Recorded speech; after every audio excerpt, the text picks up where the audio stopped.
Agyr işsizlik zerarly daşary ýurtlara çykan türkmenistanly erkekleriň ýzyndan galan maşgala agzalary ýollaryň açylmagyndan uzaga çeken aýralykdan we soňy görünmeýän kynçylyklardan barha lapykeç bolýarlar diýip ýurt içinden gelýän habarlarda aýdylýar. Bu lapykeçligiň fonunda dün 24 aprelde ýüzlerçe aýal we asanly erkek adam pandemiýa çäklendirmeleri zerarly Türkiýede galan zähmet migrantlarynyň ýyzlaryna gelmegine, maşgalalaryna gowuşmagyna kömek bermeklerini sorap häkimetlere ýüz tutdy. Türkmenistandaky kynçylyklar köplenç aýallara has kan agramsalýar we bu olaryň käte arş şikaýet edip häkimetlere ýüz tutmagyna sebäp bolýar. Adatlyk radiosu geçen ýylyň dekabrynda marly ýananlaryň hem üýüşüp welayet häkimligine arza baranlygyny habar berdi. Faraply çärçewle bu türkmen awatly aýallaryň onlarçasy Türkiýede galan ýan ýoldaşlarynyň ýurda gelmegine kömek bermeklerini sorap Liwap häkimliginiň aýallar geňeşine arza şikaýet bilen ýüz tutdy diýip Adatlyň yerli habarçysy habar berýär. Özüni Gulbahar diýip sanadan Faraply ýananyň sözlerine görä häkimlige şikaýete baran aýallaryň sany 200 töweregi bolup, olar azyndan 3 ýyl bäri ýan ýoldaşlary bilen aýralykda agyr şertlerde ýaşaýanlygyny aýdypdyr. Aýallar ýetasan erleriniň ýurda dolanmagyna kömek berilmegini, munyň üçin şert mümkinçilik döredilmegini soradylar diýip Gulbahar radiosynyň habarçysyna aýtdy.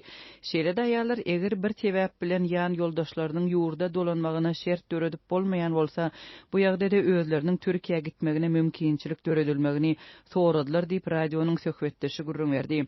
Meniň adamym Türkiýe karantinden 2 ýyl öň eklenç etmek maksady bilen gitdi. Görüşmeýänimize 3 ýyl boldy. Bu gaty kyn ýagdaý diýip habarçy bilen gürleşen denan has kan wagt bäri görüşmedik. Jübütüniň bardygyny, çağalaryň atasynyň diri bolmagyna garamazdan ýetim bolup ösýänligini gurrun berdi. Emma arda baran aýallary Liwap sebitiniň aýallar geňeşiniň başlygy däldi, özüni Güljemal diýip tanadan kätip denan kabul edip olaryň meselelerini başlygyna getirmek wadasyny berdi diýip habarçy aýtdy. Ozal habar berilýär pandemiýa aladalarynyň arasynda Türkiýede Türkmenistanly zähmet migrantlarynyň onlarçasy ýasama rakdan zäherlenip öldüği maşgabat, ne aýralykda ölenleri, ne de ýurt içinde tebii hadisalardan ejer çeken maşgalalara kömek berdi. Türkiýe gidenleriň ýzynda jesetsiz ýaz çäreleri geçirilýär. Türkiýede galan ýaşlarymyz ol ýerde öz aralarynda nikah gıydyryp durmuş gurýarlar. Olaryň ata-eneleri Liwapda ogul gyzlary üçin guda bolup öňden gelýän diýip desurlary berja etjek bolýarlar. Türkiýeden Liwapdaky gyzyň hosarlaryna galan geçirip şol ýerde kiçirek toy edip enatalaryna toy videolaryny iýerip teselli berjek bolýanlar hem bar diýip Liwaply synçylaryň biri bu ýerde ýastan aýralykdan tutulýan toylardan başga da agyr bir ýagdaýlaryň hem bardygyny aýtdy. Iň erbet ýagdaý erkekler Türkiýede işläp maşgalasyny eklejek bolýan wagtynda olaryň ýyzynda galan aýallaryň ahlak taýdan bozulmagy bilen bagly beýle bolanda köplenç maşgalalar dargyar we çağalar ata-eneli halyna ýetim galýar diýip yerli ýaşaýjy Adatlyň habarçysynyň gurrun berdi.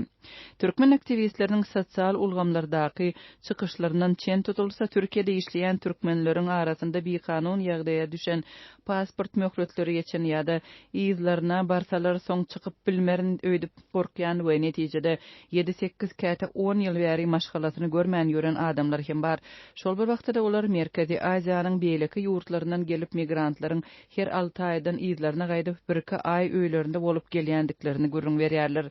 Türkmenistanly migrantlaryň uzak wagtlap aýralykda ýaşamagy soňky ýyllarda maşgalalaryň bozulmagynyň hem esasy sebäpleriniň birini öwrüldi diýip synçylar aýdýar.